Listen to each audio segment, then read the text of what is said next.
ಆತ್ಮೀಯ ಶಿಕ್ಷಕ ಬಂಧುಗಳೇ, ವೇದಿಕೆ ಮೇಲಿರ್ತಕ್ಕಂಥ ಎಲ್ಲ ಗಣ್ಯರೇ ಹಾಗೂ ಮತ್ತೊಮ್ಮೆ ಎಲ್ಲ ಸಭಿಕರಿಗೆ ಈ ಶಿಕ್ಷಕ ಒಂದು ಸಮ್ಮೇಳನದ 3 ದಿವಸ ಕಾರ್ಯಕ್ರಮದ ಶುಭಾಶಯಗಳು. ಅಂತಿಮ ಘಟ್ಟವನ್ನು ತಲುಪಿದ್ದೇವೆ. ನಾನು ಈ ಸಭೆಯ ಪ್ರಾರಂಭದಿಂದ ನೋಡ್ತಾ ಇದ್ದೇನೆ. 10th ಮಾರ್ನಿಂಗ್ ಬಂದಾಗ ಪ್ರಾರಂಭದಲ್ಲಿ ಇದ್ದಿದ್ದು ಇವಾಗ ಇರ್ತಕ್ಕಂಥದ್ದು ಶಿಕ್ಷಕರ ಸಂಖ್ಯೆ, ಕ್ವಾಲಿಟಿ ಆ್ಯಂಡ್ ಕ್ವಾಂಟಿಟಿ.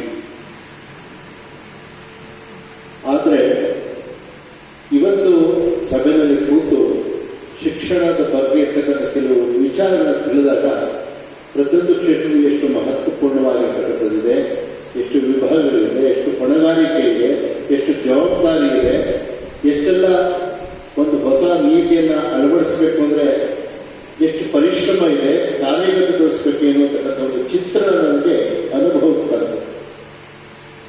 ಮೊದಲು ಶಿಕ್ಷಣ ನಾನು ಸಾಧಾರಣ ಥರ ಹೊಸ ನೀತಿಯನ್ನು ಕೊಡ್ಬೋದು ಅಂತ ಮೊನ್ನೆ ದ ಸಿಟಿ ಡೆವಲಪ್ಮೆಂಟ್ ಮಾಡಲಿಕ್ಕೆ ಅಂತ ದಾವಣಗೆರೆ ಸಿಟಿನಲ್ಲಿ ನ್ಯೂಸ್ ಪೇಪರ್ ಕಡೆದ ಪತ್ರಕರ್ತರ ಒಂದು ಸಂಘದಿಂದ ಅನೇಕ ಗಣ್ಯರನ್ನು ಕರೆದಾಗ ನನ್ನೂ ಕರೆದಿದ್ದೆ. ಆಗ ನನಗೊಂದು ಸಣ್ಣ ವಿಚಾರ ಎಷ್ಟು ಮಹತ್ವವಾಗಿದೆ ಅಂತ ಗೊತ್ತಾಯಿತು. ಹೇಗೆ ಶಿಕ್ಷಣ ಪದ್ಧತಿಯಲ್ಲಿ ನಾವು ಮಾಡ್ತೀವೋ, ನಮ್ಮ ಮನೆಗಳಿಂದ ಕಸ ತೆಗೆದುಕೊಂಡು ಹೋಗ್ಲಿಕ್ಕೆ ಬರ್ತಾರೆ ಜನ. ಯಾಕೆ 45-50 ಗಾಡಿ ಬಿಟ್ಟಿದ್ದಾರೆ ದಾವಣಗೆರೆಯಲ್ಲಿ, ಬಂದು ತಗೊಂಡು ಹೋಗ್ಬಾರ್ದು ಅಂತ. ಕೊನೆಯಲ್ಲಿ ವಿಚಾರ ಮಾಡಿ ಪ್ರಾಬ್ಲಮ್ಸ್ಗಳು ಒಬ್ಬೊಬ್ರು ಹೇಳಲಿಕ್ಕೆ ಶುರು ಮಾಡಿದ್ರೆ ಗೊತ್ತಾಯ್ತು how to solve all this things ಅಂತ. ಬರೀ ಹಣ ಇದ್ದಾಕ್ಷಣಕ್ಕೆ ಆಗಲ್ಲ, ಬರೀ ವಾಹನ ಇದ್ದಾಕ್ಷಣಕ್ಕೆ ಆಗಲ್ಲ, ಎಂಪ್ಲಾಯ್ಸ್ ಅಪಾಯಿಂಟ್ ಮಾಡಿದ ತಕ್ಷಣ ಆಗಲ್ಲ.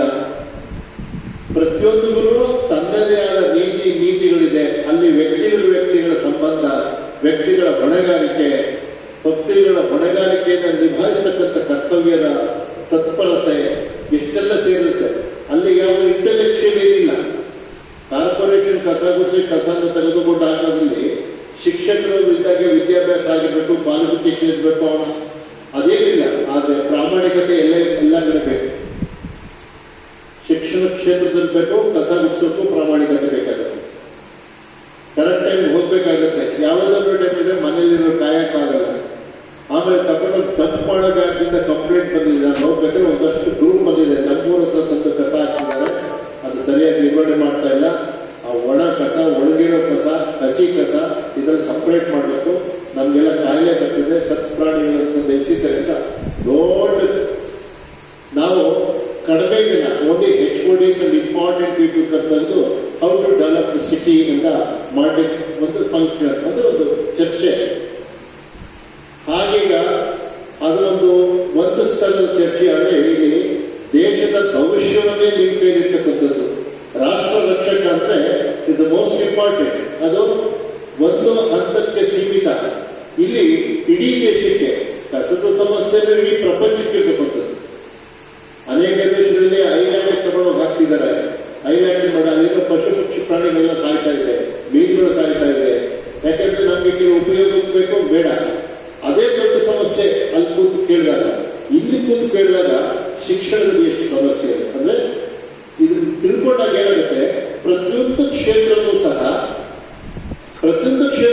ತನ್ನದೇ ಆಗಿರ್ತಕ್ಕಂಥ ಜವಾಬ್ದಾರಿ, ತನ್ನದೇ ಹೊಣೆಗಾರಿಕೆ, ತನ್ನದೇ ಪೂರ್ಣತೆ, ತನ್ನ ಸಾರ್ಥಕ್ಯವನ್ನು ಮುಟ್ಟಬೇಕು ಅಂತಂದ್ರೆ ಪ್ರತಿಯೊಬ್ಬರಿಗೂ ಅತ್ಯಂತ ಪ್ರಾಮಾಣಿಕತೆ, ನಿಷ್ಠೆ ಬೇಕಾಗುತ್ತೆ ಅಂತಕ್ಕಂಥದ್ದು ಅರ್ಥ ಆಗುತ್ತೆ. ಅದಕ್ಕೆ ಒಳ್ಳೆ ಶೀರ್ಷಿಕೆ ಕೊಟ್ಟಿದ್ದಾರೆ, ಸಮರ್ಥ. ನಾನು ಮೊನ್ನೆ ಆ ಸಮರ್ಥ ಅನ್ನೋ ಬಗ್ಗೆ 1 ಗಂಟೆ, ನಿನ್ನೆನೂ ಬರೀ ಸಮರ್ಥ ಅನ್ನೋದು 1 ಗಂಟೆ. ನಾನು ಮುಂದೆ ಹೋಗಲೇ ಇಲ್ಲ, ಶಿಕ್ಷಕ ರಾಷ್ಟ್ರ ರಕ್ಷಕ ಹೋಗಲಿಲ್ಲ. ಯಾಕೆಂದ್ರೆ ಸಮರ್ಥ ಅನ್ನೋದ್ರಲ್ಲೇ 1 ಗಂಟೆ ಆಯಿತು. ನೆಕ್ಸ್ಟ್ ಡೇ ಸಮರ್ಥ ಅನ್ನೋದ್ರಲ್ಲಿ 1 ಗಂಟೆ ಆಯಿತು.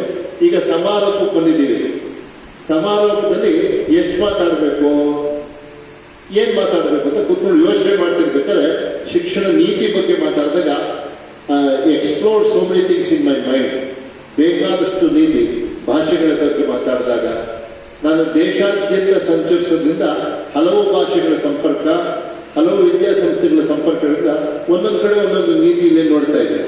ಕೆಲವು ಕಡೆ ನಾರ್ತ್ ಈಸ್ಟ್ ನಮ್ಮ ಶಾಲೆಗಳಿದೆ, ಅಲಾಂಗ್, ಶಿಲಾಂಗ್, ಒಂದು 60 43 ಕಿಲೋಮೀಟರ್ ಚೈನಾ ಬಾರ್ಡ್ರಿಂದ ಒಂದು 4,500 ಸ್ಟೂಡೆಂಟ್ಸ್ ಓದ್ತಾ ಇದ್ದಾರೆ ನಮ್ದು. ಹಾಗೆ ಹಾಸ್ಪಿಟಲ್ ಇಲ್ಲೆಲ್ಲ ಮಾಡಿ ನೋಡ್ತಾ ಇದ್ದೀವಲ್ಲ, ತಮಿಳುನಾಡು, ಕೇರಳ, ಮೇಘಾಲಯ, ಮಣಿಪುರ್ ಎಲ್ಲ ಶಿಕ್ಷಣ ಸಂಸ್ಥೆಗಳನ್ನು ನಾವು ಅಲ್ಲೆಲ್ಲ ಮಾಡಿದ್ದೀವಿ. ಅಲ್ಲಿ ಬೇರೆ ಸಮಸ್ಯೆಗಳನ್ನು ಮಾಡ್ತಾ ಇದ್ವಿ. ಯಾಕಂದ್ರೆ ಬಾರ್ಡರ್ ಏರಿಯಾದಿಂದ ಈ ಕಡೆ ಬರ್ಮಾ, ಆ ಕಡೆ ಚೈನಾ, ಭೂತಾನ್, ಅಲ್ಲಿ ಮಾತಾಡ್ತಕ್ಕಂಥ ಭಾಷೆಗಳು, ನಾವು ಇಂಟ್ರೊಡ್ಯೂಸ್ ಮಾಡೋ ಭಾಷೆಗಳು, ಇದರಲ್ಲಿ ಇಟಾನಗರಲ್ಲಿ ಒಂದೇ ಜಾಗದಲ್ಲಿ 23 ಭಾಷೆ ಮಾತಾಡ್ತಾರೆ. ಯಾವುದಕ್ಕೂ ಲಿಪಿ ಇಲ್ಲ. 23 ಭಾಷೆಗಳನ್ನು ಮಾತಾಡ್ತಾರೆ. ನಾವು ಅಪ್ಪಿತಪ್ಪಿ ಯಾವುದರ ಲೋಕಲ್ ಟ್ರೈಬ್ ಮಾತಾಡ್ಬಿಟ್ರೆ ಸ್ವಲ್ಪ ದೊಡ್ಡ ಗಲಾಟೆ ಆಗುತ್ತಲ್ಲ.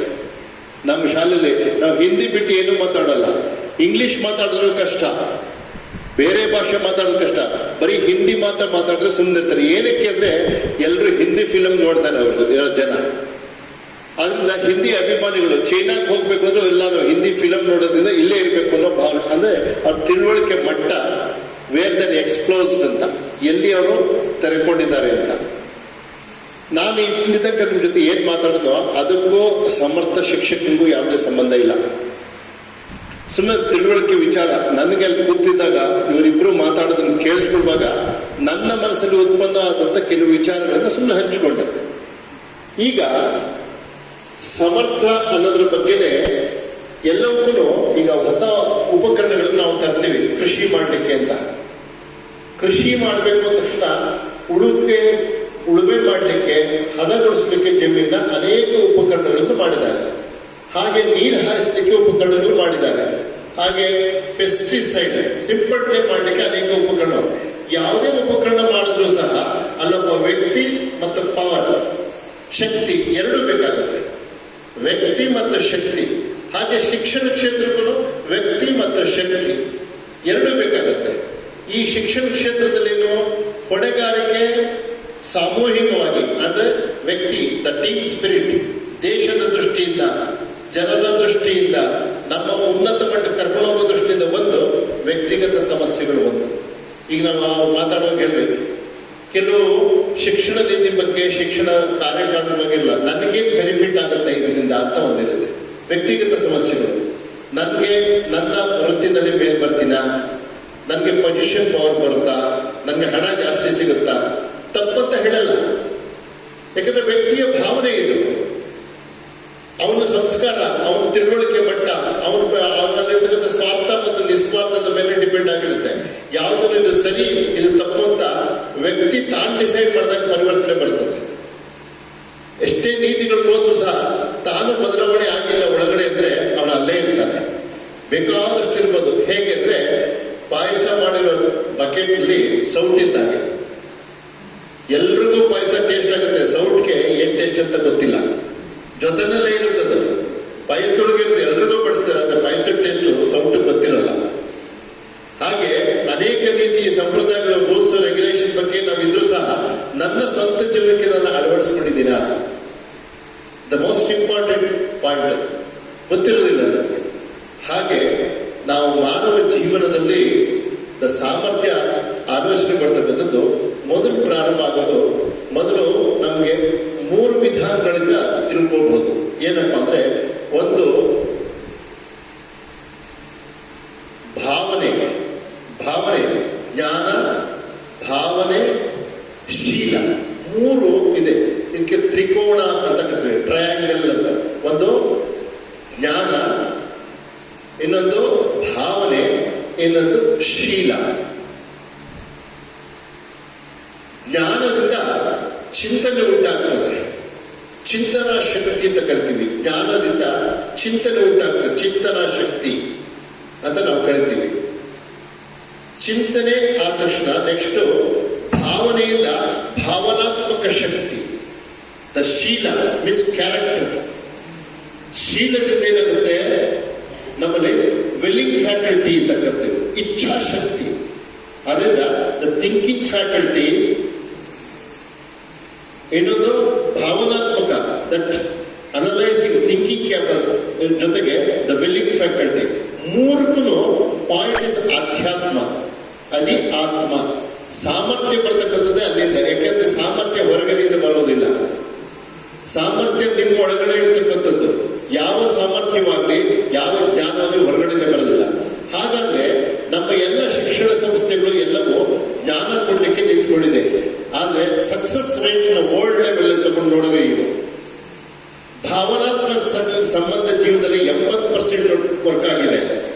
the knowledge only 20%.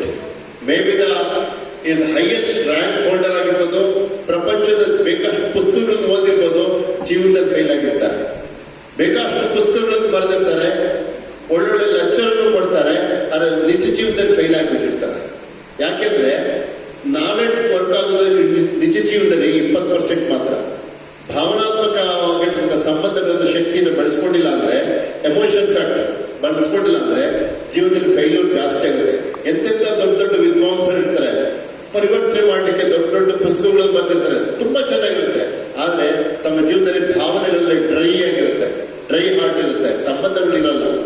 ಅವ್ರೇನಾಗ್ತಾರೆ, ಫೇಲ್ ಆಗ್ತಾರೆ. ನಮ್ಮ ಅಷ್ಟೊಂದು ಶಿಕ್ಷಣ ಓದಿ ಕಾರ್ಯಗತ ಬಂದಿಲ್ಲ ಅಂದ್ರೆ ಭಾವನಾತ್ಮಕ ಶಕ್ತಿ ಬಹಳ ಮುಖ್ಯ.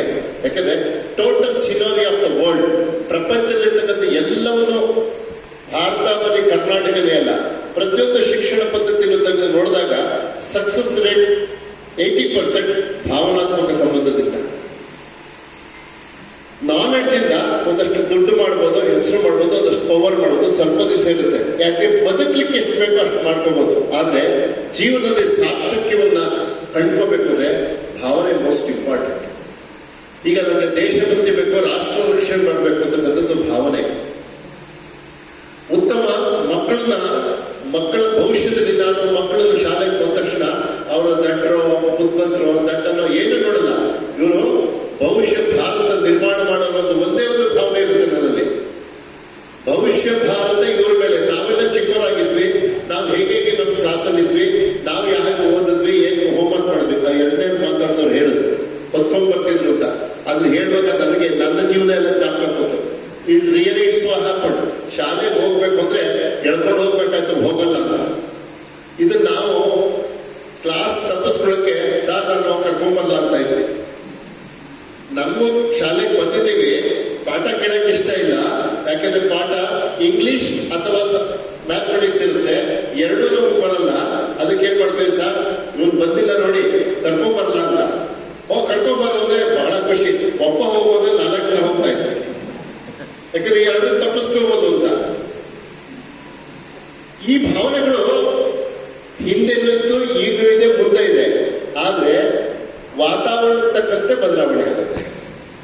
ನಮ್ಗೆ ಮುಕ್ತವಾಗಿ ಆಟ ಆಡೋಕಿತ್ತು, ಪರೀಕ್ಷೆ ಬಂದಾಗ ಮಾತ್ರ ಓದ್ತಾ ಇದ್ದು, ಮೆರಿಟ್ ಕಡಿಮೆ ಇಲ್ಲ. ಇವತ್ತು ಬೆಳಗ್ಗೆಯಿಂದ ಸಂಜೆ ತನಕ ಓದಿಸ್ತಾರೆ, ಮುಖಸ್ಥ ಮಾಡಿಸ್ತಾರೆ, ಮೆರಿಟ್ ಲಿಸ್ಟ್ ನೋಡಿ ಬಹಳ ಕಡಿಮೆ ಇರುತ್ತೆ. ಕೆಲವರು ಮುಖಸ್ಥ ಮಾಡಿ ಬರ್ದಿರ್ತಾರೆ, ಜಸ್ಟ್ ಒಮಿಟೆಡ್, ಹೈ ಮೆರಿಟ್ ಕೇಳಿದ್ರೆ ಏನು ಹೇಳಕ್ ಬರಲ್ಲ. ಅಂದ್ರೆ ಬೇಕಾಷ್ಟು ವಿಧಾನ ಇದೆ. ಓದ್ದೋರೇ ಇಲ್ಲ ಹಳ್ಳಿನಲ್ಲಿ, ಆದ್ರೆ ಮೆರಿಟ್ ಅಲ್ಲೆಲ್ಲ we earn. Depend upon person. ಯಾಕೆಂದ್ರೆ ಎಲ್ಲರೂ ಒಂದೇ ತಕ್ಕಡಿನಲ್ಲಿ ತುಂಬಕ್ಕಾಗಲ್ಲ. ನಾನು ಇವಾಗ ಏನ್ ಹೇಳ್ತೀನೋ ಅದೇ ಪೂರ್ಣ ಸತ್ಯ ಅಂತ ಅನ್ನೋಲ್ಲ. ಯಾಕಂದ್ರೆ ನಾನ್ ಕಂಡದ್ದು ನನಗೆ ಸತ್ಯ, ನೀವು ತಿಳ್ಕೊಳ್ಳೋದು ನಿಮಗ್ ಸತ್ಯ. ಎಲ್ಲರೂ ಸತ್ಯನೇ, ಆದ್ರೆ ಅವರವರ ಲೆವೆಲಲ್ಲಿ ಮಾತ್ರ. ನಾನೇನಿರ್ತಲ್ಲ ಸಾರ್ವತ್ರಿಕವಾಗಿ ಎಲ್ಲರೂ ಒಪ್ಕೊಳ್ಳೋಕೆ ಸಾಧ್ಯ ಇಲ್ಲ. ಯಾಕಂದ್ರೆ ನಿಮ್ಮ ಮನೋಭಾವನೆ ಬೇರೆ. ಜೊತೋಮತ್ ತೊತೋಪತ್ ಅಂತ ಶ್ರೀರಾಮಕೃಷ್ಣರು ಹೇಳಿರ್ತಕ್ಕಂಥದ್ದು. ಎಷ್ಟು ಜನ ಜಗತ್ತಲ್ಲಿದ್ದಾರೋ ಅಷ್ಟು ಧಾರೆಗಳು ಅಂತ. ಜೊತೋಮತ್ ತೊತೋಪತ್. How many people are the so many ways. ಯಾಕಂದ್ರೆ each one of us is unique. ನಾವು ಪ್ರತಿಯೊಬ್ಬರು ಸಹ ಅದ್ಭುತವಾಗಿರ್ತಕ್ಕಂಥವ್ರೆ. ಯಾರಿಗೂ ಕಡಿಮೆ ಅಲ್ಲ ನಾವು, ಯಾವ ದೃಷ್ಟಿಕೋನದಲ್ಲೂ ಕಡಿಮೆ ಅಲ್ಲ ನಾವು. ಪ್ರತಿಯೊಬ್ಬರಿಗೂ ಸಹ ಅತ್ಯಂತ ಶ್ರೀಮಂತವಾಗಿರ್ತಕ್ಕಂಥವ್ರೆ ನಾವು. ಶ್ರೀಮಂತಿಕೆ ತಕ್ಷಣ ಹಣ ಅಂತ ಮಾತ್ರ ತಿಳ್ಕೋಬೇಡಿ. ಬೇಕಾದಷ್ಟು ಅದ್ಭುತವಾದ ಗುಣಗಳು, ನಡತೆಗಳು, ಸಾಹಸ, ಪ್ರಕ್ರಿಯೆ, ಜ್ಞಾನ ಎಲ್ಲರಲ್ಲೂ ಇದೆ. ಆದ್ರೆ ಅದು ಹೊರ ತರ್ಲಿಕ್ಕೆ ಮಾಡ್ತಕ್ಕಂಥ ಪ್ರೋಸೆಸ್ಗೆ ಶಿಕ್ಷಣ ಅಂತೀವಿ ನಾವು. ನಮ್ಮ ಒಳಗಡೆ ಇರ್ತಕ್ಕಂಥ ಅನಂತ ಜ್ಞಾನವನ್ನು ಹೊರಗಡೆ ತರಲಿಕ್ಕೆ ಮಾಡ್ತಕ್ಕಂಥ ಪ್ರೋಸೆಸ್ ಇದೆಯಲ್ಲ, ಅಂದ್ರೆ ಆ ಮುಚ್ಚಗಳನ್ನು ತೆಗಿತೀವಲ್ಲ, ಅದಕ್ಕೆ ನಾವು ಶಿಕ್ಷಣ ಅಂತಕ್ಕಂಥದ್ದು. ಆ ಶಿಕ್ಷಣದಲ್ಲಿ ಹೇಗೆ ತೆಗೆಯೋದು, ಒಬ್ಬ ಮಗುವಿನಲ್ಲಿರ್ತಕ್ಕಂಥ ಅನಂತ ದಿವ್ಯತೆಯನ್ನ, ಅನಂತ ಪ್ರತಿಭೆಯನ್ನ ಹೊರಗಡೆ ತಗೊಂಡ್ಬರೋದು ಹೇಗೆ ಅನ್ನೋದಕ್ಕೆ ಈ ನೀತಿಗಳನ್ನ ಹಲವು ವಿಧದಲ್ಲಿ ಅಪ್ಲೈ ಮಾಡ್ತಾ ಬರ್ತಾ ಇರುತ್ತೆ ಜಗತ್ತಲ್ಲಿ. ಇವಾಗ ನಾನು ಹೇಳಿದ್ರು, ಕಾಲಕ್ಕೆ ತಕ್ಕಂತ ನೀವೆಲ್ಲ ಅಪ್ಗ್ರೇಡ್ ಆಗ್ಬೇಕು ಅಂತ, ನೀವು ಬದಲಾವಣೆ ಆಗ್ಬೇಕು ಅಂತ. ನಿಜ ಆಗಿಲ್ಲ ಅಂದ್ರೆ ನಾನು had a very good relation due to some land ಪ್ರಾಬ್ಲಮ್ಗೆ ರೆವಿನ್ಯೂ ಡಿಪಾರ್ಟ್ಮೆಂಟ್ಗೆ ಹೋಗಿ ಬರೋದಿರುತ್ತೆ. ಅಲ್ಲೆಲ್ಲ ಕಂಪ್ಯೂಟರೈಸ್ ಮಾಡಿದ್ದಾರೆ. ಬಹಳಷ್ಟು ಜನಕ್ಕೆ ರೆವಿನ್ಯೂ ಆಫೀಸರ್ಸ್ಗೆ ಇವ್ರಿಗೆ ಕಂಪ್ಯೂಟರ್ ಬಗ್ಗೆ ಏನು ಗೊತ್ತಿಲ್ಲ. ಅನೇಕ ಜನ ರೈತರು ಬರ್ತಾರೆ, ನನಗೆ ಇನ್ಫ್ಲೂಯೆನ್ಸ್ ಇದೆ, ನಾನು ಎಜುಕೇಟೆಡ್, ನಂಗೆ ಅಲ್ಲಿರೋ ತಹಸೀಲ್ದಾರ್ ಗೊತ್ತು, DC ಗೊತ್ತು, ಇಒ ಗೊತ್ತು, ಪ್ರತಿಯೊಬ್ಬರು ಅಲ್ಲಿ ಇಒ ಅಲ್ಲ, ಅಲ್ಲಿರ್ತಕ್ಕಂಥ ಸಬ್ ರಿಜಿಸ್ಟ್ರ್ ಗೊತ್ತು, ಪ್ರತಿಯೊಬ್ಬರು ಗೊತ್ತು. ನನ್ನಂತವ್ರಿಗೇನೆ ಎಲ್ಲ ಗೊತ್ತಿರೋರ್ಗೇನೆ ಅಷ್ಟೊಂದು ಕಷ್ಟ. ಸಾಮಾನ್ಯವಾಗಿರ್ತಕ್ಕಂಥ ಒಬ್ಬ ಕೃಷಿಕ ಬಂದು ನಿಂತ್ಕೊಂಡಾಗ ಅವನಿಗೆ ತಾಲೂಕು ಆಫೀಸರ್ ಜವಾನ ನೋಡಿದ್ರೆ ಹೆದರ್ಕೊಳ್ತಾನೆ. ಅವ್ನು ಮಾತಾಡ್ಸ್ಲಿಕ್ಕೆ ಸಾಲಂತ ನಮಸ್ಕಾರ ಅಂತಾನೆ. ಅವನಿಗೆ ಕಾನೂನು ಬಗ್ಗೆ ಗೊತ್ತಿರಲ್ಲ. ಈಗ ಇಲ್ಲಿನ ಶಿಕ್ಷಕರಿಗೆ ಶಿಕ್ಷಕ ನೀತಿಯನ್ನು ಹೇಳ್ಕೊಡ್ಬೇಕು ಅನ್ನೋದೇ ಸ್ವಲ್ಪ ಹೊತ್ತು ಹೇಳ್ಬೇಕು ಅನ್ನೋದು ಇಷ್ಟೊಂದಿದೆ. ನಿಮ್ಗೆಲ್ಲ ಕರಗತ ಮಾಡಿಸ್ಬೇಕು, ನೀವೆಲ್ಲ ಓದ್ಬೇಕು, ಅಧ್ಯಯನ ಮಾಡಿ ತಿಳ್ಕೊಬೇಕು ಎಷ್ಟಿದೆ. ಆದ್ರೂ ನಾವೆಲ್ಲ ಮಾಡ್ತಾ ಇದ್ದೀವಿ, ಆದ್ರೂ ತಿಳ್ಕೊತಾ ಇದ್ದೀವಿ, ಆದ್ರೂ ಮಾಡ್ತಾ ಇದರಲ್ಲಿ ವ್ಯಕ್ತಿ ಮತ್ತೆ ಸಮಾಜ, ನನ್ನ ವ್ಯಕ್ತಿಗತ ಸಮಸ್ಯೆಗಳು ಹಾಗೂ ನಮ್ಮ ಎಲ್ಲರ ಸೇರಿರ್ತಕ್ಕಂಥ ಸಮಸ್ಯೆಗಳು, ಇದೆಲ್ಲಕ್ಕೂ ಬೇಕಾಗಿರೋದು ಸಾಮರ್ಥ್ಯ. ಆ ಸಾಮರ್ಥ್ಯವನ್ನು ಎಲ್ಲಿಂದ ತರ್ತಕ್ಕಂಥದ್ದು ನಮ್ಮೆಲ್ಲರಿಗೂ ಬೇಕಾಗಿದೆ. ನೀವು ಇಂಡಿವಿಜುವಲ್ ಪ್ರಾಬ್ಲಮ್ಸ್ ಸಾಲ್ವ್ ಮಾಡ್ಕೊಳ್ಳೋಕ್ಕೂ ಬೇಕು, ಸಾಮಾಜಿಕವಾಗಿರ್ತಕ್ಕಂಥದ್ದು. ನೀವು ಶಿಕ್ಷಣ ಕ್ಷೇತ್ರದಲ್ಲಾಗಿರ್ಬೋದು, ನೀವು ಒಳ್ಳೆ ಉತ್ತಮ ಶಿಕ್ಷಣ ಆಗೋದು ಅಂದ್ರೆ ಪಾರದರ್ಶಕ ಸರ್ಟಿಫಿಕೇಟ್ ತಗೊಳ್ಳೋದಲ್ಲ, ನಿಮ್ಗೆನೆ ತೃಪ್ತಿ ಆಗತ್ತೆ. ನಾನೇನು ಒಪ್ಕೊಂಡು ನನ್ನ ಕೆಲಸಕ್ಕೆ ಬಂದಿದ್ದೀನೋ ನನ್ನ ಕೆಲಸದಲ್ಲಿ ತೃಪ್ತಿಯನ್ನ. ಆನೇಕಲ್ ತಾಲೂಕಿನಲ್ಲಿ ಬೆಂಗಳೂರು ಹತ್ರ ಒಂದು ಕಾನ್ಫರೆನ್ಸ್ ಮಾಡಿದ್ರು, ಹೈಸ್ಕೂಲ್ ಟೀಚರ್ಸ್ನೆಲ್ಲ ಇಡೀ ತಾಲೂಕಿಂದ ಸೇರಿಸಿ ನನ್ನ ಕರೆದ್ರೆ. ಅಲ್ಲಿ 3 ಜನ, 2 ಸಾಫ್ಟ್ವೇರ್ ಇಂಜಿನಿಯರ್ಸ್ ಗರ್ಲ್ಸ್, ಅವ್ರ ತಂದೆ ವಾಸ್ ಅ DSP. ಅಷ್ಟು ಜನ ಕೆಲಸ ಬಿಟ್ಟು ಪ್ರೈಮರಿ ಸ್ಕೂಲ್ ಟೀಚರ್ ಆಗಿದ್ದಾರೆ. They are highly qualified. ಯಾಕೆ ಅಂತ ನಾವು ಕೇಳಿದಾಗ ಅವ್ರು ಹೇಳಿದ್ರು, ನಾವು ಶಿಕ್ಷಣ ಕ್ಷೇತ್ರ ಏನು ಮಾಡಬೇಕು ಅಂತ ಈ ರಿಸೈನ್ ಫಾರ್ ಪೊಲೀಸ್ ಡಿಪಾರ್ಟ್ಮೆಂಟ್ ಅಲ್ಲಿ ನಾವು ಒಳ್ಳೆ ಹೈಯರ್ ಪೋಸ್ಟ್ ಕ್ವಾಲಿಫೈಡ್ ಬಿಟ್ಬಿಟ್ಟು ಹೈಸ್ಕೂಲ್ ಟೀಚರ್ ಆಗ್ಬೇಕಾದ್ರೆ ಆಗ್ಬೋದು, ಕಾಲೇಜ್ ಲೆಕ್ಚರರ್ ಆಗ್ಬೋದಾಗಿತ್ತ ಪ್ರೈಮರಿ ಸ್ಕೂಲ್ ಟೀಚರ್ಗೆ ಅಪ್ಲೈ ಮಾಡಿ ತನ್ನ 2 ಹೆಣ್ಮಕ್ಳು ಸಾಫ್ಟ್ವೇರ್ ಇಂಜಿನಿಯರ್ ಕರ್ಕೊಂಡು ಅವರು ಪ್ರೈಮರಿ ಸ್ಕೂಲ್ ಟೀಚರ್ ಮಾಡಿದ್ರು. ಯಾಕಂದ್ರೆ ಸ್ಯಾಟಿಸ್ಫ್ಯಾಕ್ಷನ್ ಬೇಕು ಅವ್ರಿಗೆ, ಜಾಬ್ ಸ್ಯಾಟಿಸ್ಫ್ಯಾಕ್ಷನ್, ಹಣ ಅಲ್ಲ ಅವ್ರಿಗೆ. ಆ ಥರ ವ್ಯಕ್ತಿಗಳು ಇರ್ತಾರೆ. ಕೆಲವರು ಎಲ್ಲ ಅನುಕೂಲವಾಗಿ ಟೀಚರ್ ಪೋಸ್ಟ್ ಇದ್ದು ದುಃಖ ಪಡೋರು ಇರ್ತಾರೆ, ನಾನು ಯಾಕಪ್ಪ ಟೀಚರ್ ಆದೆ. ಬೇರೆ ಬೇರೆಯವರೆಲ್ಲ ನೋಡ್ತಾರೆ, ಅವ್ರು ಅಷ್ಟೊಂದು ಚೆನ್ನಾಗಿದ್ದಾರೆ, ನಾನು ಆಗಿಲ್ವಲ್ಲ ಅಂತ. ಅವತ್ತು ಇವತ್ತಿನ ಪರಿಸ್ಥಿತಿ ಇಲ್ಲ. ಹಿಂದಿನ ಕಾಲದಲ್ಲಿ ಬರೀ 300 ರೂಪಾಯಿ 400 ರೂಪಾಯಿ ಸಂಬಳ ಇದ್ದಂಥ ಕಾಲದಲ್ಲಿ ಬಹಳ ಕಷ್ಟ ಇದೆ. ನಾನು ಮೊದಲನೇ ದಿವಸ ಒಂದು ಉದಾಹರಣೆ ಕೊಟ್ಟೆ. ನಮ್ಗೊಬ್ಬರು ಹಿಂದಿ ಪಾಠ ಮಾಡೋ ಹಿಂದಿ ಪಂಡಿತ ಮೇಷ್ಟ್ರು ಬರ್ತಾರೆ ಶಾಲೆಯಲ್ಲಿ. ಅವ್ರು ಯಾವಾಗ ಕೋಟು ಪಂಚೆ ಪೀಠ, ಯಾಕೆ ಕೋಟ ಅಂತ ಬರ್ತಿದ್ರೆ ಸತ್ಯವಾಸದಿಂದ ಶರ್ಟ್ ಎಲ್ಲ ಹರಿದೋಗಿತ್ತು ಅವ್ರಿಗೆ, ಗೊತ್ತಾಗಬಾರ್ದು. ಅಷ್ಟೊಂದು ಕಡಿಮೆ ಹಣದಲ್ಲಿ, ಆದರೆ ಪಾಠದಲ್ಲಿ ಶ್ರೀಮಂತರಾಗಿತ್ತು. ಅವತ್ತು ಇವತ್ತು ನೆನ್ಕೊಂಡು ಅವ್ರು ಉದಾಹರಣೆ ಮಾಡೋದು, ಅಷ್ಟು ಕಮಾಂಡಿಂಗ್ ಪರ್ಸನಾಲಿಟಿ.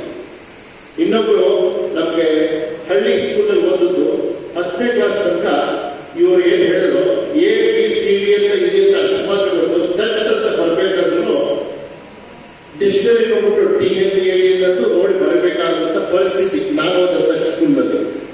ಯಾವಾಗ ಕಾಲೇಜ್ ಹೋದ್ವೋ ಅಲ್ಲೊಬ್ರು AS ಅಂತ ಇದ್ರು, ಅಬ್ದುಲ್ ಸತ್ತಾರ್ ಅಂತ. ಅವರು ಸ್ಪೆಷಲ್ ಕ್ಲಾಸ್ ತಗೋತಾ ಇದ್ದಾರೆ. ನಮಗೆ ಏನಂದ್ರೆ PCMB ತಗೊಂಡ್ರಿಗೆ ಇಂಗ್ಲಿಷ್ ಬರಲ್ಲ ಅಂತ ಸ್ಪೆಷಲ್ ಕ್ಲಾಸ್ ಅವ್ರು ನಮ್ಗೆ ಹೇಳ್ಬಿಟ್ಟು ಅಪ್ಗ್ರೇಡ್ ಮಾಡಿದ್ರು. ಮೊದಲು 10th ಓದ್ ಬಂದಿದ್ದಾರೆ, ಆದ್ರೆ ABCD 26 ಅಕ್ಷರ ಮಾತ್ರ ಗೊತ್ತು ಬರೀರೋ ಅಂದ್ರೆ ಅದನ್ನ ಕೂಡಿಸಿ ಬರೆಯೋಕ್ಕೂ ಬರಲ್ಲ ತಕ್ಕಂತ. ಆ ಸ್ಥಿತಿಯಿಂದ ಸ್ಪೆಷಲ್ ಇಂಟ್ರೆಸ್ಟ್. ನಾವೇನು ಹಣ ಕೊಡಲ್ಲ ಅವ್ರಿಗೆ, ಅವರೇ ಬೇಗ 9 ಗಂಟೆಗೆ ಹೋಗಿ ಕೂತ್ಕೊಂಡು ನಮಗೆ ಸ್ಪೆಷಲ್ ಕ್ಲಾಸ್ ತಗೊಂಡು ಎಲ್ರಿಗೂ ಇಂಗ್ಲಿಷ್ ಬರೋದು ರೀತಿ ಮಾಡ್ತಾರೆ. ಹೀಗೆ ಶಿಕ್ಷಕ ಸಾಮರ್ಥ್ಯ ಏನಂದ್ರೆ ಅವನ ವ್ಯಕ್ತಿ ಜೀವನದ ಜೊತೆಗೆ ನಿಜ ಜೀವನದ ಜೊತೆಗೆ ತನ್ನ ಕೈಲಾದದನ್ನ what can I possible to give to the society, ನನ್ನ ಕಾಂಟ್ರಿಬ್ಯೂಷನ್ ಏನು ಸಮಾಜಕ್ಕೆ. ಯಾಕೆಂದ್ರೆ ಸಾಮಾನ್ಯವಾಗಿ ನಾವೇ ತಿಳ್ಕೊತೀವಿ ನನಗೆ ಎಲ್ಲಿ ಏನೇನು ಬೆನಿಫಿಟ್ ಬರುತ್ತೆ. ಅಪ್ಪ ಅವನಿದೆ ಬೆನಿಫಿಟ್ ಬಂತು, ದೇಹ ಬಂದಿದೆ, ಪಿತ್ರಾಜಿತ ಆಸ್ತಿ ಬರ್ಬೋದು, ಊಟ ತಿಂಡಿ ಮನೆ ಪ್ರಾಪರ್ಟಿ ಬರ್ಬೋದು, ಹಾಗೆ ಸಂಸ್ಥೆ ಸೇರಿದಾಗ ಸಂಬಳ ಬರ್ಬೋದು, ಸಂಬಳಗಳು ಪೊಸಿಷನ್ ಪವರ್ ಬರ್ಬೋದು. ಇದೆಲ್ಲ ಎಕ್ಸ್ಪೆಕ್ಟ್ ಮಾಡ್ತಕ್ಕಂಥದ್ದು ಅತ್ಯಂತ ಸಹಜ, ತಪ್ಪಂತ ಏನಿಲ್ಲ, ನನಗೇನಾಗುತ್ತೆ. ಬಟ್ ಜೊತೆಗೆ ನಾವೇನು ಕೊಡ್ಬೋದು ಸಮಾಜಕ್ಕೆ, the most important equally balance ಮಾಡ್ಬೇಕಾಗ್ತದೆ. ನಾವು ಒಂದೊಂದು ತಪ್ಪು ಇದು ಮಾತ್ರ ಮಾಡಿ ಅಂತ ಹೇಳಲ್ಲ, ಅದು ಬೇಕು. ಆದರೆ what can possible to give myself as long as it is, what is my contribution is most important. ನಾವು ಪ್ರತಿಯೊಬ್ಬರು ಯೋಚನೆ ಮಾಡಬೇಕು, ನನ್ನ ಜೀವಿತಾವಧಿಯಲ್ಲಿ ಮನೆಯಲ್ಲಿ ನಿಮ್ಮ ಮನಸ್ಸನ್ನ ಬದುಕಿನ ಸಮಾಜದಲ್ಲಿ ನಡ್ಕೊಂಡು ಹೋಗೋಕೆ ಸರ್ಕಾರ ಒಂದಷ್ಟು ಸಂಭಾವನೆಯನ್ನು ಕೊಡುತ್ತೆ. ಅದು ಆಕ್ಚುಲಿ ಪಾಠ ಮಾಡೋಕ್ಕಾಗಲ್ಲ. ಯಾಕಂದ್ರೆ ನೀವು ಪಾಠ ಮಾಡೋದಕ್ಕೆ ಬೆಲೆ ಕಟ್ಟಕ್ಕಾಗಲ್ಲ ಅಂತ ಮಹತ್ವಪೂರ್ಣವಾದ ಕೆಲಸ ನಿಮ್ಮಲ್ಲಿದೆ. ಅದರ ಬಗ್ಗೆ ಬೇಕಾದಷ್ಟು ಗುರು ಅಂದ್ರೆ ಏನು, ಶಿಕ್ಷಕ ಅಂದ್ರೆ ಏನು, ಪಾಠ ಮಾಡೋದು ಹೇಗೆ, ನೀವೆಲ್ಲ ದುಡ್ದಿರ್ತಕ್ಕಂಥವ್ರು ಎಷ್ಟೋ ವರ್ಷ ಪಾಠ ಮಾಡಿದ್ರೆ, ಎಷ್ಟೋ ಪಾಠ ಕೇಳಿದ್ರೆ, ಎಕ್ಸಾಮ್ ಪಾಸ್ ಮಾಡಿದ್ರೆ, ಹೇಗೆ how to teach, what are the things ಅಂತ ನಾನು ಹೇಳಕ್ ಬೇಕಾಗಿಲ್ಲ. ಯಾಕಂದ್ರೆ ನಿಮ್ಗೆಲ್ಲ you are all matured in that. ಅದರಲ್ಲೇ ಈಗಾಗಲಿರೋ ನೀವು ಏನಾದ್ರೂ ನಮ್ಗೆ ಬೇಕಾಗಿದ್ರೆ ನಮ್ಮ ಆತ್ಮ ಜಾಗೃತಿ ಅಂತ ನಾವು ಹೇಳ್ತೀವಿ. ಆತ್ಮ ಜಾಗೃತಿ ನಾನು ಹುಟ್ಟಿದಾಗಿಂದ ಈ ಕ್ಷಣದಕ್ಕೂ ಬೇಕಾದಷ್ಟು ಕಾಂಟ್ರಿಬ್ಯೂಷನ್ ಬಂದಿದೆ ನನಗೆ. ಬಟ್ ನಾನು ಹೇಗೆ ಇದೀನಿ ಸಣ್ಣ ಉದಾಹರಣೆ ಕೊಡ್ತೀನಿ. ಟು ಜರ್ನಿ ನಿನ್ನೆ ಮಾತಾಡಿದ ಶೀರ್ಷಿಕೆಯಲ್ಲಿ ಸ್ವಲ್ಪ ಭಾಗ. ಟು ಜರ್ನಿ ಅಂದ್ರೆ ಗರ್ಭದಿಂದ ಕೋರಿರೋದಕ್ಕಿಂತ ನಮ್ಮ ಜೀವನದಲ್ಲಿ ಫಸ್ಟ್ ಕ್ವಶನ್, ನಾನು ಒಳ್ಳೆ ಮಗ ಒಳ್ಳೆ ಮಗಳ ನನ್ನ ಪೇರೆಂಟ್ಸ್ ಗಿಂತ ಆವಾಗ ನೀವು ಕಾಂಟ್ರಿಬ್ಯೂಷನ್ ಶುರುವಾಗುತ್ತೆ. ಯಾಕಂದ್ರೆ ಪೇರೆಂಟ್ಸ್ ಇಂದ ಸಿಕ್ಕಾಪಟ್ಟೆ ಬೆನಿಫಿಟ್ ತಗೊಂಡಿದ್ದೀರ ನಿಮ್ಮ ಪೇರೆಂಟ್ಸ್ ಇಂದ. ನಿಜವಾಗ್ಲೂ ಒಳ್ಳೆ ಮಗ ಒಳ್ಳೆ ಮಗಳ ನೀವು. ನೆಕ್ಸ್ಟ್ ಸಂಸಾರ ಜೊತೆ ಬಂದಾಗ ಒಳ್ಳೆ ಗಂಡ ಒಳ್ಳೆ ಹೆಂಡತಿನ ಒಪ್ಕೊಂಡಿರೋದಕ್ಕೆ. ನೆಕ್ಸ್ಟ್ ಶಿಕ್ಷಕಿ ಬಂದಾಗ really A good teacher, really A good citizen of this country. ನಾನು ಉತ್ತಮ ಪೌರ ಆಗಿಲ್ಲ, ಇಲ್ಲಿಗೆ ನಾನೇನು ಬೆನಿಫಿಟ್ ತಗೋತಾ ಇದ್ದೀನೋ ಅದಕ್ಕೆ ಸರಿ ಸಮಾನವಾಗಿ ನಾನು ಇದ್ದೀನ ಅಂತ ಪ್ರಶ್ನೆಗಳನ್ನು ಹಾಕೊಂಡಾಗ ಸಾಮರ್ಥ್ಯ ಜಾಸ್ತಿ ಆಗುತ್ತೆ. ಯಾಕಂದ್ರೆ ಸಾಮರ್ಥ್ಯ ಹೊರಗಿನಿಂದ ಬರುವುದಿಲ್ಲ. No knowledge comes from outside, everything within us. ಇದು ಸ್ವಾಮಿ ವಿವೇಕಾನಂದ ಪದ. ಯಾವ ಜ್ಞಾನವೂ ಹೊರಗಿನಿಂದ ಬರುವುದಿಲ್ಲ, ಎಲ್ಲವೂ ನಮ್ಮಲ್ಲೇ ಇದೆ. ಅದನ್ನು ಟ್ಯಾಪ್ ಮಾಡಬೇಕು ಅಂದ್ರೆ, ಅದರಿಂದ ಡ್ರಾ ಮಾಡಬೇಕು ಅಂತಂದ್ರೆ ನಾನೇನ್ ಮಾಡಬೇಕು? ಅದಕ್ಕೆ ಭಾವನಾತ್ಮಕ ಸಂಬಂಧಗಳಿಂದಲೇ ಮನುಷ್ಯ ಸಕ್ಸಸ್ ಆಗಿರೋದು. ಹಾಗಾದ್ರೆ ಏನಂದ್ರೆ ಒಬ್ಬ ವಿಕೆಟ್, ಒಬ್ಬ ವರ್ಸ್ಟ್ ಯೂಸ್ಲೆಸ್ ಅವನಿಗೂ ಸ್ಥಾನ ಕೊಟ್ಟಿರ್ತಾರೆ. ಅದು ಕಂಪ್ಲೀಟ್ ಮ್ಯಾನ್ ಅಂತ ಅದಕ್ಕೆ. ಯಾಕಂದ್ರೆ ನಾವು ಯಾರನ್ನು ಮರ್ಯಾದೆ ತೋರಿಸೋದಾದ್ರೆ ಯಾರು ನಮ್ಮ ಲೈಕ್ ಮಾಡ್ತಾರೋ, ಯಾರು ಹೊಗಳ್ತಾರೋ, ಯಾರಿಂದ ಅನುಕೂಲ ಆಗುತ್ತೋ, ನಮ್ಗೆ ನನ್ನನ್ನು ಸಭೆ ಸಮಾಜಕ್ಕೆ ಕರೀತಾರೋ, ಅದು ನನಗೆ ಬೇಕಾದದ್ದು ಅವತ್ತು ಸಿಗುತ್ತೋ ಅಂಥವ್ರು ಬಿಟ್ಟು ನಾವು ಲೈಕ್ ಮಾಡ್ತೀವಿ, ತಪ್ಪಲ್ಲ ಅದು. ಆದ್ರೆ ಒಂದು ಯೂಸ್ಲೆಸ್ ವರ್ಸ್ಟ್, ಅದು ಟೈಗರ್ ನಾರಾಯಣ ಅಂತ ಕರಿತೀವಿ, ಹುಲಿ ನಾರಾಯಣ ಅಂತ. ಹಾಗಾದ್ರೂ ದೂರದಿಂದ ಕೈ ಮುಗಿ ಅಂತ ಹೇಳ್ತಾರೆ, ಹತ್ರ ಹೋಗ್ಬೇಕಾಗಿಲ್ಲ ಅದಕ್ಕೆ. ಆದ್ರೆ ಅಂತ ವ್ಯಕ್ತಿಗೂ ಸಹ ನಮ್ಮಲ್ಲಿ ಸ್ವಲ್ಪ ಸ್ಥಾನ ಇರುತ್ತೆ. ಯಾಕಂದ್ರೆ we are human being. Complete man ಆಗಬೇಕು ಅಂದ್ರೆ ಒಳ್ಳೊಳ್ಳೆಲ್ಲ ಸ್ಥಾನ ಇದೆ ಅನ್ನಲ್ಲ. ಒಂದು ಪ್ರಾಡಕ್ಟ್, ಆ ಮಗುವು ಆ ಒಂದು ವಿದ್ಯಾರ್ಥಿಗೂ ನಮ್ಮಲ್ಲಿ ಸ್ಥಾನ ಇರಬೇಕಾಗುತ್ತೆ. ಯಾಕಂದ್ರೆ ಮುಂದೆ ಏನಾಗುತ್ತೆ ಅಂತ ಗೊತ್ತಿಲ್ಲ. ಅನೇಕ ಮಹನೀಯರನ್ನ ಧಕ್ಕೆ ಬರ್ತಕ್ಕಂಥದ್ದು ಆದಾಗ ಯು ಲೂಸ್ ಇಂಟ್ರೆಸ್ಟ್. ನಿಮ್ಮ ಮಾಡಿದ ಕೆಲಸದಲ್ಲಿ ಆಸಕ್ತಿಯನ್ನು ಕಳ್ಕೊಂಡ್ಬಿಡ್ತೀರ. ಆಗ ಸಾಮರ್ಥ್ಯ ಬೇಕೇ ಬೇಕು. ಯಾವಾಗ ಸಾಮರ್ಥ್ಯ ಬರೋದು? ಎಲ್ಲರಲ್ಲೂ ಭಗವಂತನ ನೋಡ್ತಕ್ಕಂಥ ಚಿಂತನೆ ಇದ್ರೆ ಮಾತ್ರ ಸಾಮರ್ಥ್ಯ ಬರ್ತದೆ. ಎಲ್ಲರಲ್ಲೂ ಭಗವಂತ ಇದ್ದಾನೆ ಅಂತ ತಿಳ್ಕೊಂಡ್ರೆ ಮಾತ್ರ ಸಾಮರ್ಥ್ಯ ಬರುತ್ತೆ. ನಿಮ್ಮಲ್ಲೂ ಇರೋದು ಅದೇ ಭಗವಂತ. ಒಬ್ಬ ಪಾಪಿ ಪುಣ್ಯಾತ್ಮನಲ್ಲಿ ಏನಿದೆಯೋ, ಒಬ್ಬ ಪುಣ್ಯಾತ್ಮನ ಹಿಂದೆ ಒಬ್ಬ ಪಾಪಿ ಹಿಂದೆ ಯಾವ ಭಗವಂತ ಇದೋ ಅದೇ ಇದೆ. It looks like A very spiritual papal story ಅಂತ ಯಾರು ತಿಳ್ಕೋಬೇಡಿ. ಆದ್ರೆ ಸತ್ಯ. ಅದಕ್ಕೋಸ್ಕರ ನಾನು ಯಾವುದೇ ಮಾಡಿದ್ರು ಸಹ ಮೂಲಭೂತವಾಗಿ ನನ್ನೊಳಗೆ ಸಾಮರ್ಥ್ಯ ಇದೆ. ಎಲ್ಲಿ ಇದೆ? It's not in physical level, ಅಂದ್ರೆ ಬಾಡಿ ಲೆವೆಲ್ ಅಲ್ಲ, ಇಂದ್ರಿಯದ ಮಟ್ಟದಲ್ಲೂ ಅಲ್ಲ, ಮನಸ್ಸಿನ ಮಟ್ಟದಲ್ಲೂ ಅಲ್ಲ, ಬುದ್ಧಿ ಮಟ್ಟದಲ್ಲೂ ಅಲ್ಲ. ಇದ್ರ ಮೂರು ಹಿಂದೆ ಅನಂತತೆ ಇದೆ, ಇನ್ಫಿನಿಟ್ ಎನರ್ಜಿ ಅಂತ ನಾವು ಕರಿತೀವಿ, ವಿಚ್ ಇಸ್ ಓಮ್ನಿಪೊಟೆಂಟ್ ಅಂಡ್ ಓಮ್ನಿಪ್ರೆಸೆಂಟ್. ಎಲ್ಲ ಕಡೆ ಇರ್ತಕ್ಕಂಥದ್ದು, ಎಲ್ಲವೂ ತುಂಬಿಕೊಂಡಿರ್ತಕ್ಕಂಥದ್ದು. ಆಕಾಶ, ಈಗ ಆಕಾಶ ನಾವು ಹೇಳ್ತೀವಿ, ಆಕಾಶ ಇಲ್ಲದ ಜಾಗಕ್ಕೆ ಹೋಗಿ ಬಾ ಅಂದ್ರೆ ಸಾಧ್ಯನಾ? ಎಲ್ಲೆಲ್ಲಿ ಅವಕಾಶ ಇದೆಯೋ ಅಲ್ಲೆಲ್ಲ ಆಕಾಶ ಇದೆ. ಆದ್ರೆ ಆಕಾಶ ಯಾರು ನೋಡಿದ್ದೀರಾ ಅಂದ್ರೆ ನಮ್ಮ 5 ಸೆನ್ಸರ್ಗಳಿಂದ ಆಕಾಶ ನೋಡೋಕ್ಕಾಗಲ್ಲ. ಕಣ್ಣು ಆಕಾಶವನ್ನು ನೋಡಲ್ಲ. ಆಕಾಶದಲ್ಲಿರುವ ವಸ್ತುಗಳನ್ನೆಲ್ಲ ನೋಡ್ತೀವಿ ನಾವು. ಸೂರ್ಯ ಚಂದ್ರಾದಿಗಳಿಂದ ಹಿಡಿದು ಅಪ್ ಟು ಗೆಲಾಕ್ಸಿ ತನಕ ನೋಡ್ಬೋದು ನಾವು. ಆದ್ರೆ ಆಕಾಶ ನಮ್ಮ ಕಣ್ಣು ಕಾಣಲ್ಲ. ಗಾಳಿ ಸ್ಪರ್ಶ ಆಗುತ್ತೆ, ಕಣ್ಣು ಕಾಣದೇ. ಇನ್ ಮಿಕ್ಕದೆಲ್ಲ ರೂಪಗಳು ರುಚಿಗಳೆಲ್ಲ ನೋಡ್ತೀವಿ. ಆಕಾಶ ನಮ್ಗೆ ಯಾವುದೇ ಇಂದ್ರಿಯಕ್ಕೆ ಸಿಗದೇ ಇರೋ ಆಕಾಶ ಇದೆ. ನಂಬಿಕೆ ಇದೆ. ಹಾಗೆ ನಿಮ್ಮಲ್ಲಿ ಅನಂತತೆ ಅಂತಕ್ಕಂಥದ್ದಿದೆ. ಅದಕ್ಕೆ ನೀವೆಲ್ಲ ಕೂತು ಕೇಳ್ತಾ ಇದ್ದೀರಾ. ಆ ಅನಂತತೆ ಅಂತಕ್ಕಂಥದ್ದು ಹೊರಗೆ ಇಲ್ಲ. ಅದು ಬರ್ತಕ್ಕಂಥದ್ದೇ ನಿಸ್ವಾರ್ಥತೆ, ಸತ್ಯತೆ, ಪ್ರಾಮಾಣಿಕತೆ. ಇದಿದ್ರೆ ಸಾಮರ್ಥ್ಯ ನಿಮ್ಮಿಂದ ಹೊರಗೆ ಬರ್ತದೆ. ನೀವು ದೊಡ್ಡ ವ್ಯಕ್ತಿ ಆಗ್ತೀರ. ನಾವು ತಿಳ್ಕೊತೀವಿ ಪೇಪರ್ ಪ್ರಿಂಟ್ ಆದ್ರೆ ಸ್ಟೇಜ್ ಕರೆದು ಹಾರ ಹಾಕಿದ್ರೆ ನಂದೇನ ಗಿನಿಸ್ ಬುಕ್ ಬಿಟ್ಟಾದ್ರೆ ನಾನು ದೊಡ್ಡ ವ್ಯಕ್ತಿ ಇಲ್ಲ. ಅಲ್ಲ, ನೀವು ಮಾಡೋ ಕೆಲಸ ನಿಮ್ಗೆ ತೃಪ್ತಿ ಇದ್ರೆ, ಆ ಡನ್ ಅಂತ ನಿಮ್ಮ ಮನಸ್ಸಿಗೆ ಶಾಂತಿ ಸಿಕ್ಕಿದ್ರೆ ನೀವು ಸಾಮರ್ಥ್ಯ ಇರ್ತಕ್ಕಂಥವ್ರು.